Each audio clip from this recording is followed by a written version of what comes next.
Kritik di depan publik, ya itu sudah dicontohkan di masa Khalifah Umar. Artinya ini menjadi menjadi referensi bagi kita bahwa mengkritik di depan publik ya memang sudah menjadi ketentuan di dalam Islam. Ya.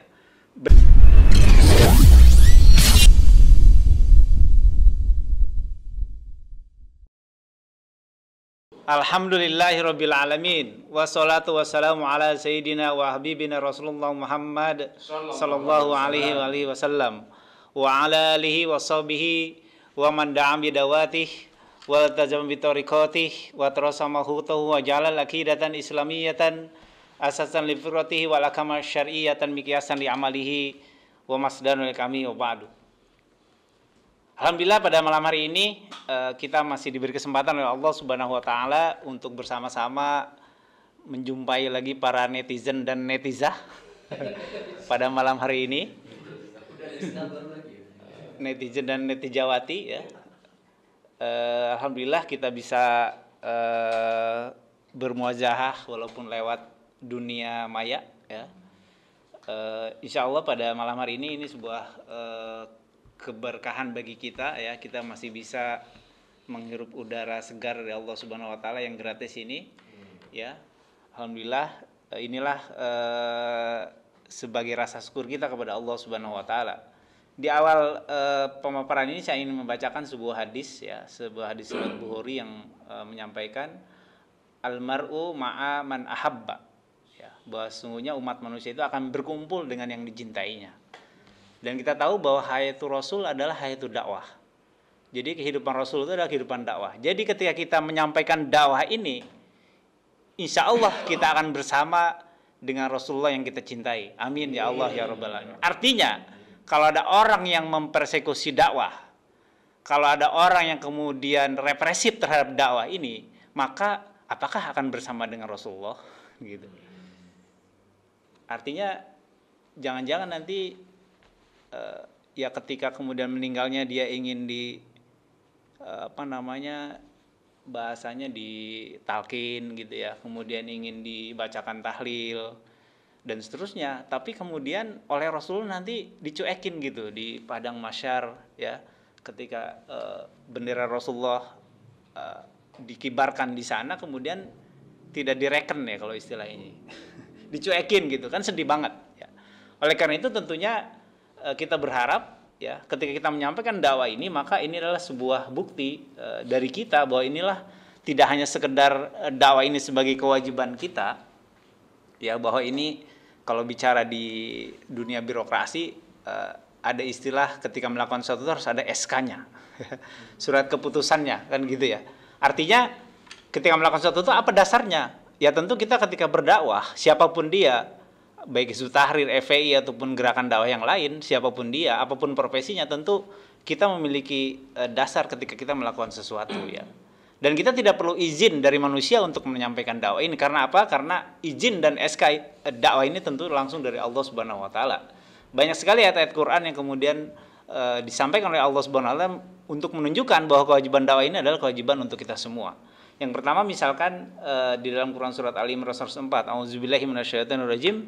Bismillahirrahmanirrahim. Wal takum minkum ummatun yad'una ilal khair wa ya'muruna bil ma'ruf wa yanhauna 'anil munkar wa ulaika humul muflihun. Jadi sesungguhnya hendaknya ada ya sekelompok umat di antara kita ini, ummatun ya, yang kemudian menyampaikan al khair. Di dalam tafsir Ibnu Katsir dikatakan yakni al-Islam. Jadi kebaikan itu pasti ada pada Islam. Ketika kita menyampaikan Islam itu pasti baik, kan gitu ya. Dan tentunya dilanjutkan dengan kita melakukan amar ma'ruf nahi mungkar, dan itulah kemudian kita digelari Allah wa ulaika humul muflihun, dan itulah menjadi orang-orang yang beruntung. Artinya ketika kita menyampaikan dakwah ini, amar ma'ruf nahi mungkar ini adalah keberuntungan bagi kita. Jadi kita harus berbahagia para pengemban dakwah, para pejuang ya. Ketika menyampaikan Islam ini, maka itulah kebahagiaan bagi kita baik di dunia maupun di akhirat kelak. Itu ayat SK yang pertama kalau bicara SK gitu ya. Jadi saya sempat dulu di kampus misalnya dikatakan ketika saya berdakwah, tidak melakukan mungkin istilahnya menyampaikan dulu ke pihak-pihak institusi terkait, kemudian dikatakan wah ini mah jalan belakang gitu ya, backstreet dan seterusnya, karena diadakan di ruang-ruang kelas tanpa ada izin. Saya bilang izin saya dari Allah Subhanahu Wa Taala, saya tidak perlu izin dakwah ini kepada manusia atau siapapun kan gitu ya. Sehingga apapun yang terjadi rintangan, onak dan duri dalam dakwah ini, maka kita akan maju terus dan tidak akan mungkin ya dakwah ini berhenti ketika kewajiban ayat ini sampai kiamat ada. Karena kita yakin Islam ini sempurna. Yang kedua ayat kaitannya dengan bagaimana metode dakwah itu dilakukan ya. Dalam Quran surat An-Nahl ayat 125 Allah berfirman, "Auzubillahi minasyaitonirrajim. Ud'u ila sabili rabbika bil hikmah wal mau'izatil hasanah wajadilhum billati hiya ahsan." Jadi ketika kita menjuru kepada Allah ya, kepada jalan Allah ini, maka pertama lakukan dengan hikmah. Hikmah itu adalah burhanul, jadi penjelasan yang argumentatif. Tadi Kiai Mikdad sudah sampaikan ya dalil-dalil yang terkait dengan tadi dari empat mazhab bahwa khilafah ini adalah tajul furud ya, kewajiban yang utama yang paling tinggi yang disampaikan oleh, tidak ada perbedaan dari empat mazhab tadi gitu. Jadi sudah jelas itu argumentasi yang silahkan bagi pihak-pihak yang mungkin merasa ya tidak serg atau tidak kemudian mau terima dengan dalil itu, silahkan sampaikan dalil lain yang terkuat gitu kan, argumentasi yang jelas ya kemudian yang disampaikan tadi. Dan itu tadi disampaikan oleh Kiai tidak dalam kitab HTI yang kemudian dituduhkan oleh Ustaz Bang Yusuf, dikatakan halusinasi tadi ya orang yang menuduh kan gitu ya, karena tanpa dasar dan tanpa bukti, apalagi secara yuridis tadi sudah disampaikan tidak ada satu keputusan hukum pun yang kemudian menyatakan tadi terlarang. Kemudian wal mau'izatil hasanah ya, tadi An-Nahl 125 dilanjutkan yakni dengan nasihat-nasihat yang baik. Maka pada saat tertentu dakwah ini harus mengingatkan kepada surga, mengingatkan kepada neraka gitu ya. Karena ya hidup ini pilihannya cuma dua. Nggak ada poros tengah nanti di akhirat gitu ya. Cuman surga dan neraka, nggak ada poros tengah. Nggak ada abu-abu, walaupun baju kita nih, ngomong-ngomong kita bertiga nih abu-abu sama nih gitu ya. Jadi gak ada abu-abu di akhirat, itu hanya surga dan neraka ya. Jadi mau'izatil hasanah dengan nasihat yang baik. Dan terakhir apa metodenya? Wajadilhum billati hiya ahsan. Ya, ini dengan berjidal, berdiskusi dengan hasan, dengan baik. Artinya tidak dengan debat kusir ya. Tadi walaupun Bang Yuspul ya sangat begitu, sebetulnya bukan keras ya, bukan kasar, tapi ya itulah karakter beliau, tegas gitu ya. Jadi itu jedalnya tinggal diskusinya, tidak debat kusir, silakan gitu ya. Bagi yang tidak terima dengan dalil-dalil yang disampaikan tadi, silakan sampaikan dengan argumentasi yang tadi ya, jidal yang baik gitu. Tidak kemudian misalnya kemudian nyerang pribadi Bang Yusuf, apa sih lu punya apa sih, harta lu segimana sih gitu ya, punya rumah atau enggak sih, itu udah di luar konteks, itu udah debat kusir, nggak akan pada pokok persoalannya kan gitu. Bininya berapa sih? Ya bininya berapa sih kan gitu ya, kan gitu. Mobilnya berapa sih, itu udah ke ranah-ranah privat yang kemudian tidak ada hubungannya dengan persoalan yang sedang dibicarakan kan gitu ya. Jadi Ali Imran 104 dan An-Nahl 125 ini sudah cukup bagi kita, untuk menjadikan ini sebagai dasar bagi kita untuk menyampaikan kebenaran dalam Islam. Nah, terkait dengan tadi ya, bagaimana sesungguhnya ya aktivitas dakwah ini selain kewajiban adalah sebagai bukti kasih sayang kita gitu, sebagai sesama muslim. Jadi ibaratnya kalau ada orang yang mau terjun ke jurang ya, kita punya anak atau mungkin punya teman ya sedang berjalan, kemudian ada orang yang mau terpeleset ke jurang, tentu sebagai sahabat, sebagai orang yang punya kasih sayang terhadap keluarganya atau sahabatnya, maka dia akan mengambil ya tangan saudaranya itu. Dan inilah frekuensi kita malam hari ini, kita ingin membuktikan kasih sayang kita pada saudara-saudara kita, termasuk Bung Taslim tadi yang kemudian ditantang oleh Bang Yuspul. Kita justru ingin menyelamatkan dia sebagai muslim gitu ya. Jangan kemudian tercebur ya, tenggelam pada satu tempat, satu wadah yang kemudian akhirnya bisa menyerumuskan dia gitu. Karena demokrasi ini sudah banyak korbannya gitu ya. yang tenggelam dalam demokrasi ini sudah banyak korbannya, baik itu dari partai-partai yang kemudian berbasis Islam, apalagi partai-partai yang kemudian dikatakan sebagai partai yang tidak berbasis Islam gitu ya. Jadi sudah banyak kebobrokan ya yang menjadi bukti bahwa demokrasi ini kemudian tidak lagi menjadi harapan bagi kita gitu ya. Nah, bagi para aktivis pergerakan, kita masih ingat 97-98 ketika Soeharto jatuh gitu ya. Dan kemudian muncul fenomena reformasi, orde reformasi. Nah, tentu kita perlu evaluasi gitu ya. Sudahkah reformasi ini memang betul-betul sebuah kata, sebuah orde yang kemudian terbaik, sebuah langkah yang terbaik bagi kita untuk merubah negeri ini menjadi yang lebih baik gitu. Tentu kita harus evaluasi. Sudah setelah Soeharto jatuh ada Habibie, kemudian diikuti oleh Gus Dur, kemudian Megawati, ya SBY, dan kemudian sekarang Jokowi gitu ya. Tentu kita sekian tahun reformasi itu apa hasilnya gitu? Hasilnya adalah hutang makin nambah gitu ya. Kemiskinan turun apa naik ya? Turun ke anak cucunya katanya gitu. Gitu ya. Bukan naik gitu kan. Menurun ke anak cucunya gitu. Dapat warisan. Dan gitu ya. Tadi fenomena seks bebas ya terjadi ya, anak SMP sudah hamil dan seterusnya gitu ya. Jadi inilah hasil dari reformasi, hasil dari demokrasi yang selama ini mungkin kita agung-agungkan bisa jadi gitu. Ya sementara kita tadi yang kita cintai Rasulullah gitu. Tentu jangan-jangan nanti kita bersama dengan Montesquieu, bersama dengan J.J. Rousseau gitu ya, bersama dengan Adam Smith, ya, bersama dengan Karl Marx gitu. Di akhir karena kita akan bersama dengan yang dicintai. Jadi kalau masih cintai demokrasi dan demokrasi lahir dari barat, dari tokoh-tokoh barat yang tadi saya sebutkan, maka bisa jadi jangan sampai kita bersama mereka nanti di akhirat. Nauzubillahi min dzalik kan gitu. Ya. Itu yang pertama tadi sebagai kewajiban, kedua adalah sebagai bukti kasih sayang. Yang berikutnya yang kemudian seringkali ini menjadi persekusi adalah kritik ya tadi, amar ma'ruf nahi mungkar. Ketika seseorang dikatakan kita kok ada sebagian pihak yang mengatakan kalau mengkritik itu, beramar ma'ruf itu, dakwah itu, ya jangan kemudian dikatakan di hadapan halayak ramai gitu ya. Harus kemudian langsung secara tertutup, secara to the point langsung ke orang yang bersangkutan. Ya tentu kita harus melihat bagaimana kisah-kisah dan bagaimana para ulama ya menyampaikan terkait dengan dakwah secara terbuka ini. Ya saya kutip dari ini aja ya, yang official lah gitu ya, dari situsnya MUI or ID ini ya, tulisan dari Ketua MUI bidang fatwa Muhammadiyah ini Kiai Haji Afifuddin Muhajir ini ya. Beliau mengutip ya kisah yang terjadi di masa khalifah. Nah, ini jadi orang MUI aja bicara khalifah biasa gitu, ya. Jadi tadi Bung Taslim dengan MUI, kita kira-kira percaya ke MUI atau Bung Taslim nih? Kan gitu ya. Terkait dengan bicara khilafah gitu.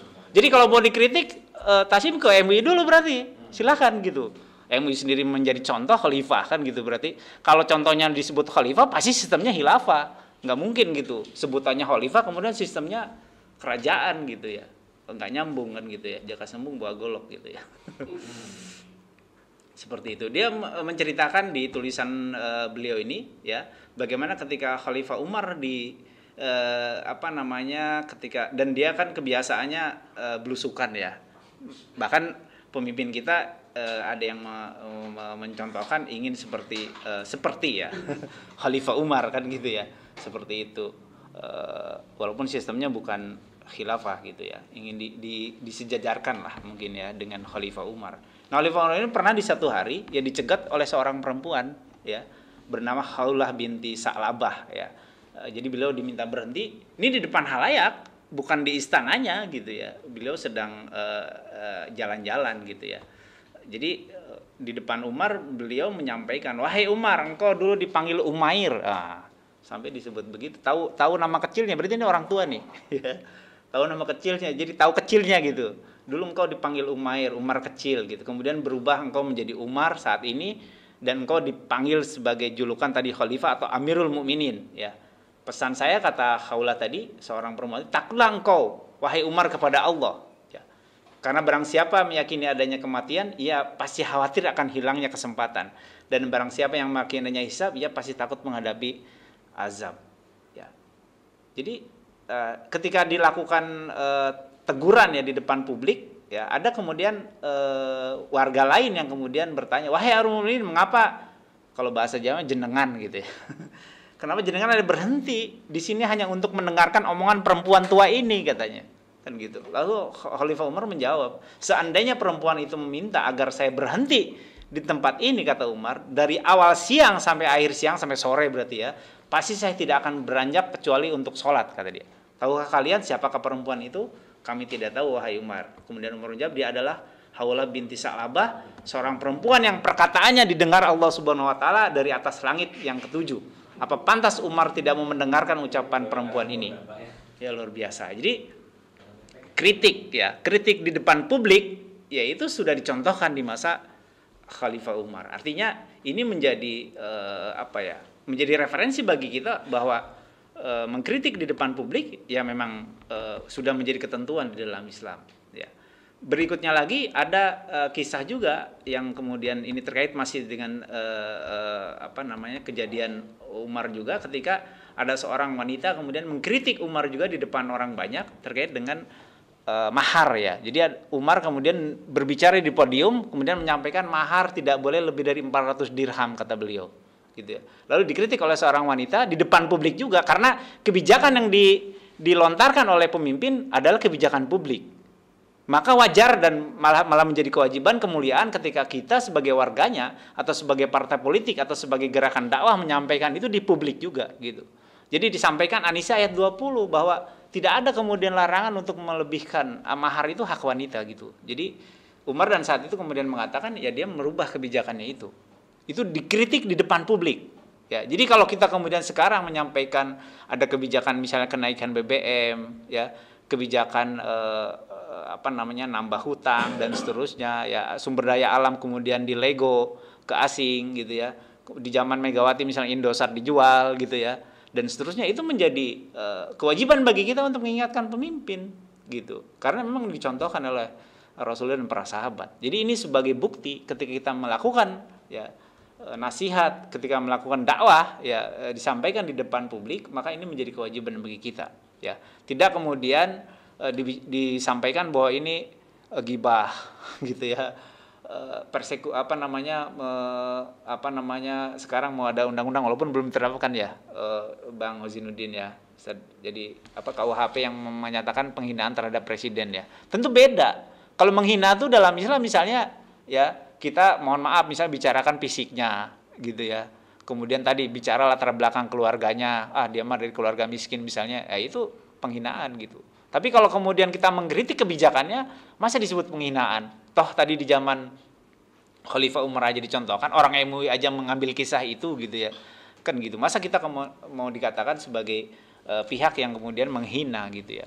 Kecuali kemudian perilaku ya pribadi yang itu tidak di publik, bukan kebijakannya, maka kita tidak boleh menggibahinya. Misalkan ya presiden, seorang presiden, seorang pejabat misalnya di bulan puasa, di bulan Ramadan dia makan di kamarnya misalnya gitu ya. Sembunyi-sembunyi, makan sembunyi, dia malu sebetulnya gitu ya. Tapi kemudian dilihat mungkin oleh pembantunya misalnya gitu ya, terlihat gitu ya. Nah, kemudian pembantunya ini kemudian menggibahi kepada tetangganya.